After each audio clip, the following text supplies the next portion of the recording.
Hello, everybody. This is Parmersan, and I'm basically going to talk about who won E3, who I thought won E3. And really, I'm just going to get this out of the way. I don't think anyone won E3 because it's all basically opinion based. But I think, well, Sony came out, they came out swinging, and obviously Microsoft just had a awesome list of games. But E3 is all about the game, so if you want to get technical with it, I think they won in that sense. But in the sense of like the gamers and what they wanted to hear, I think Sony won. But either way, I don't think anyone won. Just the games they announced there were just amazing. So whether you go with the Xbox One or the PlayStation 4, you should be happy. So that's why I'm going to name off the exclusives. And then I'm going to get into more things about the Xbox One and why people shouldn't be panicking yet about the console. So let's get into the exclusives. I'm going to start with the Xbox One.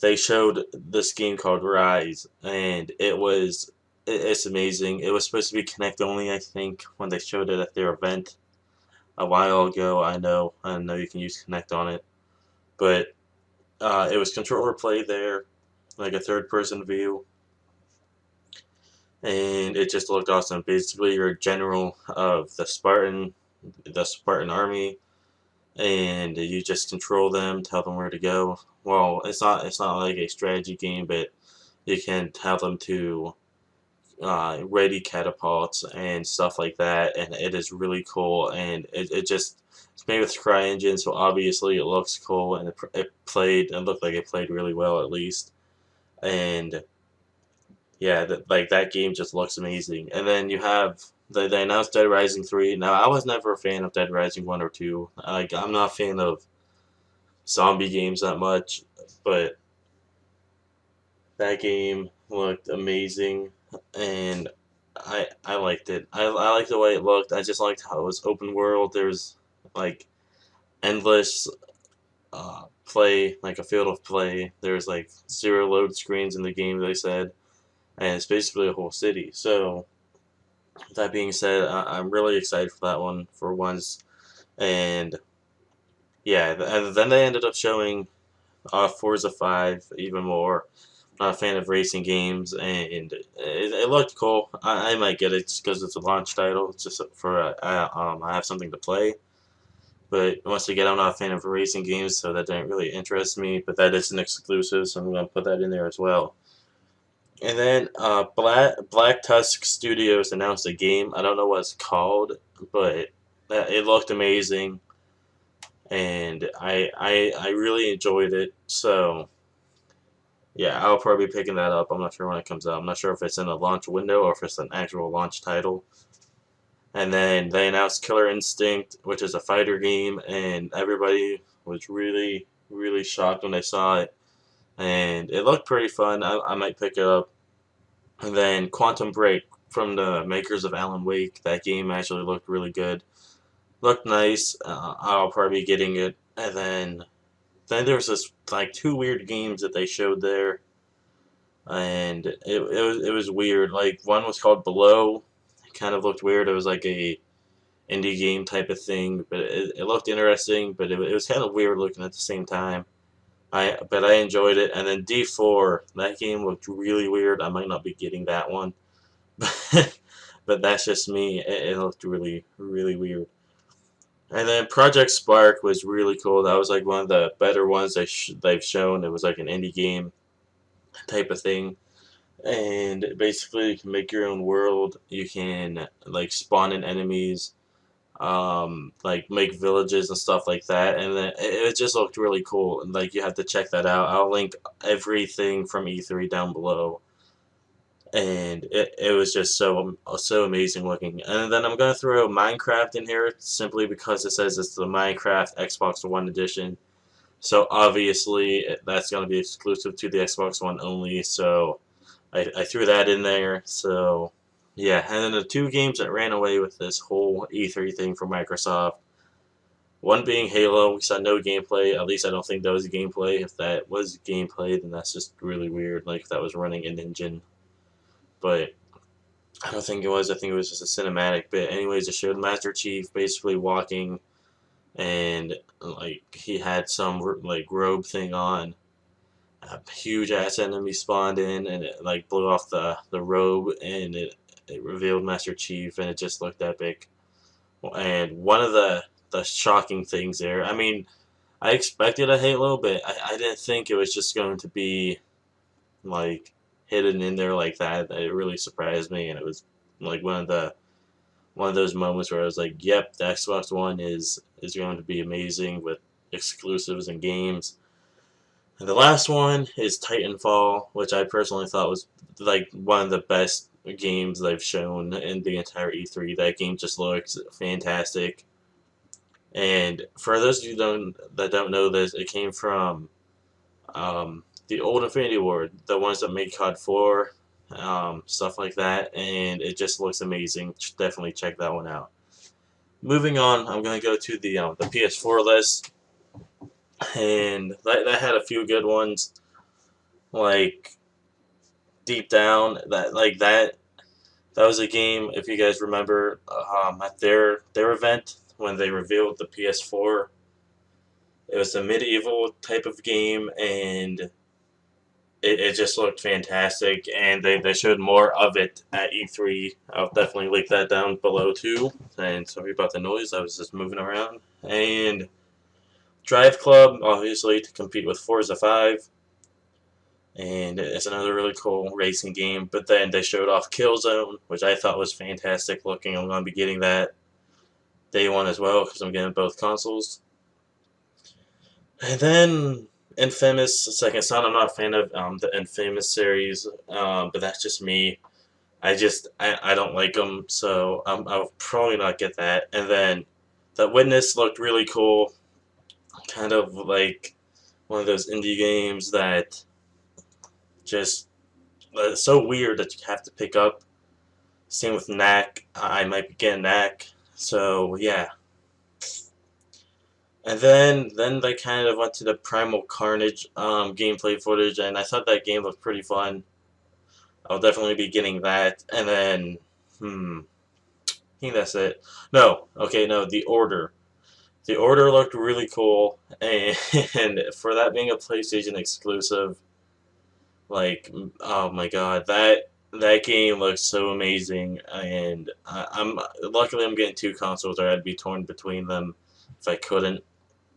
But The Order is really cool looking, and like I can't, like, words don't like they can't describe like what that game looked like to me. Like, it was amazing. And then obviously a new Final Fantasy was announced, and that's all I really have for that. And then the Wii U. Like, I'm not hating on the Wii U when they do this, but their lineup wasn't as great as I thought it was going to be. I mean, Super Mario World's looked cool. I'll get into that later. That's like the new 3D Mario they were talking about. Mario Kart 8, Super Smash Brothers, and Bayonetta 2. And then they remade the Wind Waker a bit. They put it in HD. And that's a new Donkey Kong game, and then Sonic Lost World. That's basically it. I mean, there's a few more. Can't remember them though.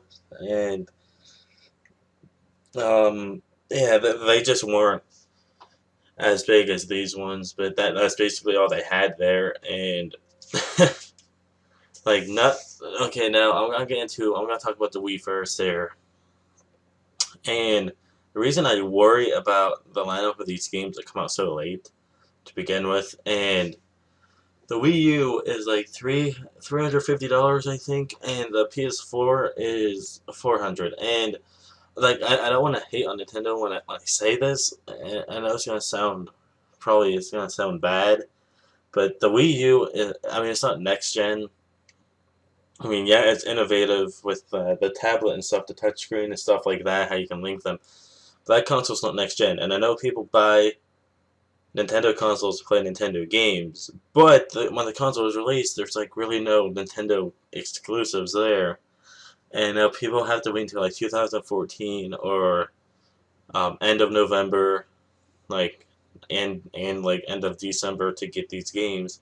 Well, next gen consoles are coming out, and like I don't know. I know diehard Nintendo fans are gonna get it either way. The Wii U is just for all those games, but like the people that are torn between two consoles, they're gonna be looking at the Wii U 350 unless there's a price drop, which I think there has to be. I think there's gonna be a price drop for the Wii U console, but if there's not, people are gonna be looking at the Wii U and it's gonna be 350. Then they're gonna look at the PS4, which is $450 more. They're gonna be like, well, the PS4 has a bunch of launch titles that I really like, and then like all that stuff. But I don't know. I'm just worried about the Wii U and the state it's in right now. The 3DS is doing pretty good. I think it's doing better than the Vita, PlayStation Vita, but I could be wrong. But I know the 3DS is doing good, and but the Wii U is not doing really good right now. But what I really wanted to talk about was the used game policy for the Xbox One. You're allowed to let your friends borrow games, but only up to 10. And the way it works is you get this. When you get your Xbox One, you get a family list. Now, that don't have to be blood related. That don't actually have to be part of your family. It's just your Xbox family that you want to share games with that have access to your entire game library. And obviously, the person that is in charge of the game library, he has rights over everybody else. So if someone hops on like Call of Duty Ghosts, let me say, and you're like, hey, hop off so I can get on. They say no, you can obviously just take it over and stuff like that. But you get 10 people. You can put them on your list, and they can access your library. And you're allowed to let them borrow your game. So, like when people were like freaking out about the games borrowing, I personally can't name 10 people that I've borrowed games from because I only borrowed. The last game I borrowed was BioShock 1, and that was a while ago. That was the last game I borrowed, and really the only game I've ever borrowed because I don't really borrow games. I usually buy them. And I'm sure when people borrow games, they usually just stick to one friend or like a few. But 10, I think that's a pretty solid number. I personally can't name 10 people that I've borrowed a game from. Maybe you can. Maybe you can name more. But yeah, you're still allowed to borrow and trade games. And when you trade the game, you basically get rid of the license of that game, and someone else can buy it off of you or something like that. Or maybe you can trade it. They didn't really touch up on that. But you're like the borrowing and stuff like that is still there. So like that's out of the question. And yeah. And as for the Xbox One, you have to connect every 24 hours. And there's a good point made that says keep your Xbox 360 just in case, because like obviously if you don't have internet and you really want to play a game, if you have a Xbox 360 still, you kept it, you held on to it, just turn that on until your internet gets back on, then you can play games. I know it sucks, I know it's kind of unfair, but that's the way that is. And once again, it's for security reasons and anti-hacker policies and stuff like that. But that's the only downside right now about the Xbox One, and because the used game DRM thing is basically up to you now. You're like with your 10 people on your family list. So I thought that was really cool. Another thing, for those of you who don't know, Sony announced that with the PlayStation 4, you need PlayStation Plus to play online games. So basically like Xbox Live Gold. Same concept, and that's all I really have. And once again, I worry about the Wii U, and it's just one of those consoles that just have to wing it from here on out, I think, and it needs a price drop. But other than that, I don't know. I don't know what to say about the Wii U. I have a Wii U, but right now, there's really no games for it that I could care about. I only got Mario, and that's about it. But with the Super Mario World, that's another thing I wanted to talk about. When they said it was the 3D Mario, they kind of messed up there, in my opinion.